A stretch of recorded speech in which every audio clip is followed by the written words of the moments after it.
அமெரிக்காவில் இருந்த ஒரு ப்ரொஃபஸருக்கு மல்டி டாஸ்கிங்கே வராதுங்க. ஒரு நேரத்தில் ஒரு விஷயத்தில் மட்டும்தான் ஃபோக்கஸ் பண்ண முடியுமா.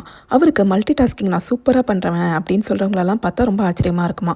இது எப்படி அப்படின்னு கண்டுபிடிக்கிறதுக்கு அவர் சின்ன ரிசர்ச் ஒன்று பண்ணார். நான் சூப்பராக மல்டி டாஸ்கிங் பண்ணுவேன் அப்படின்னு சொன்ன குரூப் ஆஃப் பீப்புளை கூப்பிட்டு அவங்களுக்கு அட் டைம் 2-3 விஷயத்தை செய்கிறதுக்கு கொடுத்துருந்தாரு. எனக்கு மல்டி டாஸ்கிங்கே வரவே வராது அப்படின்னு சொன்னவங்கள்ட்டையும் அதே விஷயத்த ஒன்று ஒன்றா செய்ய சொல்லியிருந்தாரு. ரிசல்ட் எப்படி இருந்ததுன்னா மல்டி டாஸ்கிங் சூப்பராக பண்ணுவேன்னு சொல்லி இந்த குரூப்பில் செஞ்சாங்க பார்த்தீங்களா.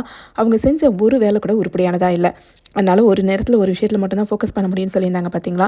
அவங்க செஞ்சிருந்த எல்லா வேலையுமே அந்த மல்டி டாஸ்கிங் குரூப்பில் இருந்தவங்க செஞ்சதை அவுட் பெர்ஃபார்ம் பண்ணுற மாதிரி சூப்பராக இருந்தது.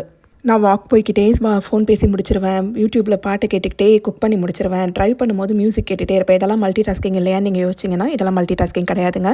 இது எல்லாத்துலேயுமே ஒரு விஷயம் மட்டும்தான் உங்களுக்கு ஃபோக்கஸ்டாக நீங்கள் செய்ய வேண்டிய விஷயமா இருக்கும். ரெண்டாவதாக இருக்கிற விஷயம் பேக்ரவுண்டில் மூளையோட எஃபர்ட் ரொம்ப தேவைப்படாமல் ஆட்டோமேட்டிக்காக போயிட்டுருக்கிறதா இருக்கும்.